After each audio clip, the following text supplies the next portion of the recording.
देर रात को जब उसके कमरे का दरवाजा खुला तो मान्यता सोने का नाटक कर रही थी। उसके चेहरे से पसीना बहने लगा क्योंकि वो इंसान अंदर आ चुका था। उसे बगल के बिस्तर के अंदर धंसने का एहसास उसे हुआ। आज उनकी शादी की दूसरी रात थी। पहली रात वो कमरे में नहीं आया था। वो उसके आ जाने की कामना नहीं कर रही थी, लेकिन वो आ गया था। अचानक उसे एहसास हुआ कि उसके बगल में लेटे हुए सिद्धांत ने अपने कपड़े उतार दिए हैं। डिम लाइट में वो उसकी हरकतें देख सकती थी। कपड़े उतारने के बाद वो पलटा और उसे अपने नीचे दबा लिया। उसके शरीर की गर्मी उसे डरा रही थी। उसने उसे रोकने के लिए अपने हाथों को आगे बढ़ाया ही था कि वो रुक गई, क्योंकि उसने उसके दोनों हाथ पकड़ लिए थे। उसने फिर धीरे से लेकिन डरते हुए कहा, आप ये क्या कर रहे हैं? सिद्धांत ने उसका मजाक बनाते हुए कहा, क्या कर रहा हूं? क्या तुम यही नहीं चाहती थी? कल मैं तुम्हारे पास नहीं आया, उसके बारे में तुमने दादाजी से शिकायत की? क्या इसलिए नहीं कि मैं तुम्हारे साथ सोऊं? अब दिखावा करना बंद करो। उसकी बात सुनकर मान्यता को ऐसा लगा जैसे उसके शरीर में किसी ने सुइयां चुभा दी हों। उसने धीरे से कहा, मैंने मैंने नहीं बताया। लेकिन शायद सिद्धांत ने उसकी आवाज नहीं सुनी। बिना ये जाने वो क्या सोच रही है, उसने उसका नाइट गाउन बेरहमी से फाड़ दिया। अगली सुबह जब मान्यता जागी तो आसपास कोई नहीं था। अगर उसके शरीर में दर्द नहीं होता और फर्श पर फटा हुआ नाइट गाउन नहीं होता तो उसने सोचा कि कल रात जो कुछ भी हुआ वो एक बुरा सपना था। वो नहाए और साफ कपड़े पहनकर नीचे आ गई। नीचे आकर उसने देखा कि वहां पर सिद्धांत के अलावा दोनों घर के सदस्य मौजूद थे, उसका दादा और उसका छोटा भाई। वो दोनों ब्रेकफास्ट के टेबल पर बैठे हुए थे और नौकर खाना सर्व कर रहे थे। जैसे ही सिद्धांत के दादा ने मान्यता को देखा तो उन्होंने कहा, आओ मान्यता, हमारे साथ ब्रेकफास्ट करो। आदिव ने भी अपनी गर्दन घुमाई और मान्यता की तरफ देखते हुए कहा, भाभी आइए। वो उनके पास गई और उन्हें गुड मॉर्निंग विश करने के बाद वहीं चेयर पर बैठ गई। उसका चेहरा उतरा हुआ लग रहा था। उसने एक बार भी किसी की तरफ ठीक से नजर उठाकर नहीं देखा था। सिद्धांत के दादा थोड़ा नाराज होते हुए दिखे। उन्होंने सीढ़ियों की तरफ देखा, फिर मान्यता की तरफ देखकर पूछा, सिद्धांत कहाँ है? क्या वो फिर से? इससे पहले कि वो अपनी बात पूरी कर पाते, मान्यता बीच में बोली, नहीं दादाजी, दरअसल वो रात में मेरे साथ ही थे और उन्हें सुबह ही कुछ जरूरी काम आ गया, इसलिए वो सुबह सुबह निकल गए। दादाजी फिर भी थोड़ा परेशान दिखे। उनका पोता कब सुधरेगा? दादाजी थोड़ा गुस्से में लग रहे थे, इसलिए आदिव ने बात घुमाते हुए कहा, दादाजी, मुझे आपकी प्लेट में मिठाई दिख रही है। आप फिर से चीटिंग करने की कोशिश कर रहे हैं। दादाजी ने अपनी प्लेट में रखी हुई मिठाई की तरफ देखा और कहा, इसे मैं नहीं खा रहा, ये तो बस मैं देखने के लिए रखी हुई है। दादाजी की बात सुनकर मान्यता और आदिव दोनों हंसने लगे। तभी आदिव का फोन बजा और मैसेज पढ़कर उसके एक्सप्रेशन बदल गए। ब्रेकफास्ट खत्म होने के बाद जैसे ही दादाजी वहां से चले गए, उसने मान्यता से कहा, भाभी, भाई का मैसेज था। वो चाहते हैं कि आप अपना सामान पैक कर लें। वो अपने ऑफिस के नजदीक पेंट हाउस में वापस से शिफ्ट हो रहे हैं।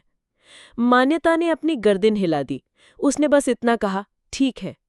ये कहकर वो जल्दी से ऊपर चली गई। मान्यता ने ऊपर जाकर अपना सामान पैक करना शुरू कर दिया। जब उसकी शादी हुई तो सिद्धांत के दादाजी ने उसे बहुत कुछ दिया। उसमें से उसने सिर्फ अपनी जरूरत का सामान ही पैक किया और बाकी सामान वहीं पर छोड़ दिया।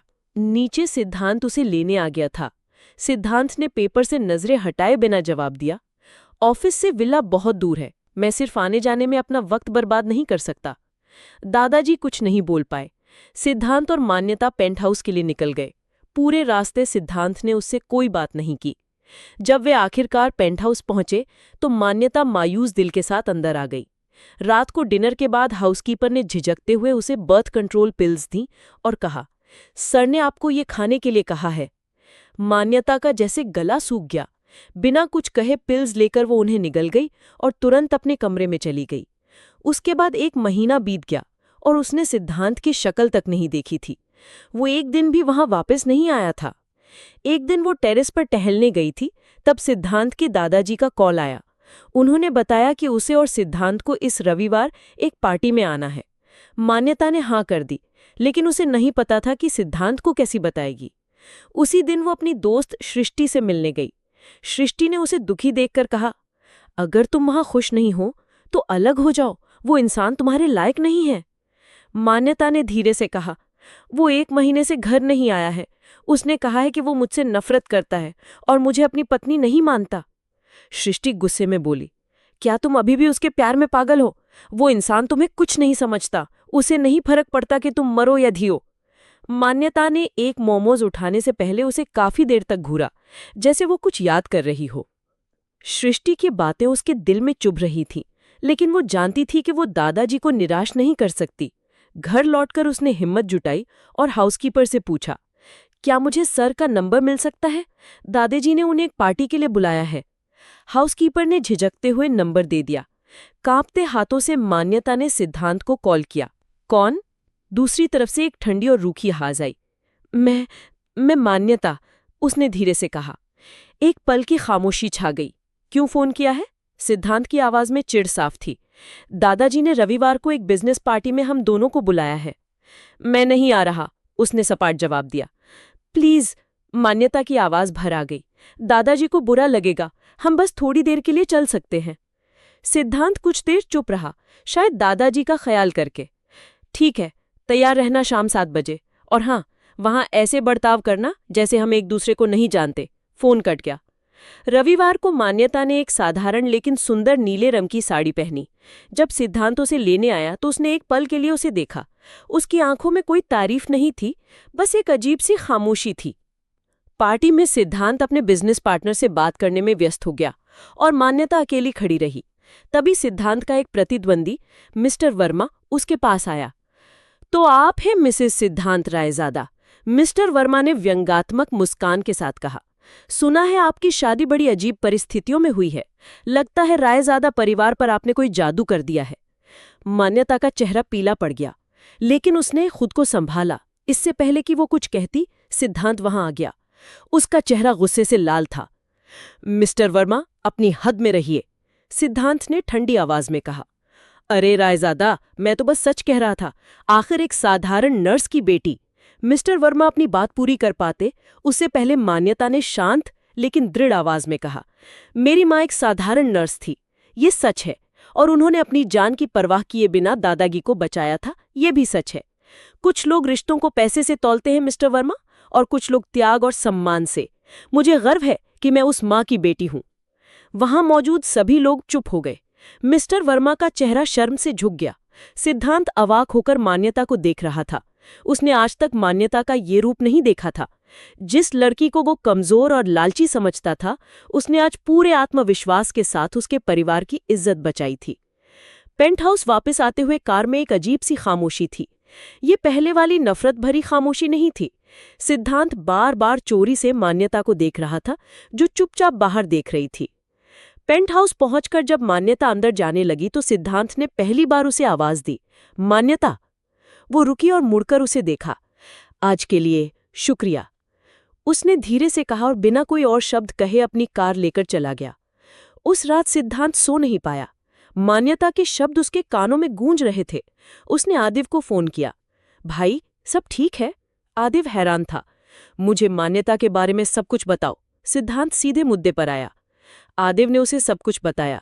कैसे मान्यता ने स्कूल के बाद दादाजी से पैसे लेना बंद कर दिया था, कैसे वो पार्ट टाइम जॉब करके अपनी फीस भरती थी, और कैसे वो अपनी कमाई का एक हिस्सा अनाथालय और आवारा जानवरों पर खर्च करती थी। सिद्धांत को लगा जैसे किसी ने उसके ऊपर ठंडा पानी डाल दिया हो। जिस लड़की को वो सोने की खान खोदने वाली समझता रहा था, वो तो हीरा थी। उसे अपनी क्रूरता, पहली रात का बर्ताव और बर्थ कंट्रोल पिल्स वाली बात याद आई। उसे खुद से घिन आने लगी। अगले दिन से पेंटहाउस का माहौल बदलने लगा। अब सिद्धांत हर रात घर आने लगा। वो उससे बात नहीं करता था, लेकिन उसकी मौजूदगी अब डराती नहीं थी। एक शाम वो किचन में काम कर रही थी जब सिद्धांत उसके पास आया। ये तुम्हारे लिए है, कहते हुए उसने मोमोज का एक पैकेट उसकी तरफ बढ़ाया। मान्यता ने हैरान होकर उसकी तरफ देखा। मुझे पता है तुम्हें मोमोज पसंद है, उसने धीरे से कहा और वहां से चला गया। मान्यता की आंखों में आंसू आ गए। ये नफरत से भरा हुआ नहीं, बल्कि पश्चाताप से भरा हुआ एक कदम था। धीरे धीरे सिद्धांत ने अपनी गलतियों को सुधारना शुरू कर दिया। वो उसके साथ डिनर करता, उसे उसके दिन के बारे में पूछता और कभी कभी उसे बाहर भी ले जाता। मान्यता चुप रहती, लेकिन उसके दिल की बर्फ पिघल रही थी। एक रात जब वो छत पर बैठे थे तो सिद्धांत ने उसका हाथ थामा। मान्यता, मैं जानता हूं कि मैंने तुम्हारे साथ बहुत गलत किया है। मैं अंधा था, घमंड में चूर था। मैंने तुम्हें समझने की कोशिश ही नहीं की। उस रात के लिए और हर उस दर्द के लिए जो मैंने तुम्हें दिया, मुझे माफ कर दो। उसकी आवाज में गहरा पश्चाताप था। मैंने सोचा था कि ये शादी मेरी जिंदगी की सबसे बड़ी गलती है, पर अब मुझे एहसास हो रहा है कि मेरी सबसे बड़ी गलती तुम्हें ना समझ पाना था। मान्यता रो पड़ी। इतने महीनों का दबा हुआ दर्द आंसुओं में बह निकला। मैं तुमसे प्यार करने लगा हूं मान्यता, सिद्धांत ने उसके आंसू पोंछते हुए कहा। क्या तुम मुझे एक मौका दे सकती हो? इस रिश्ते को, हमें एक नया मौका।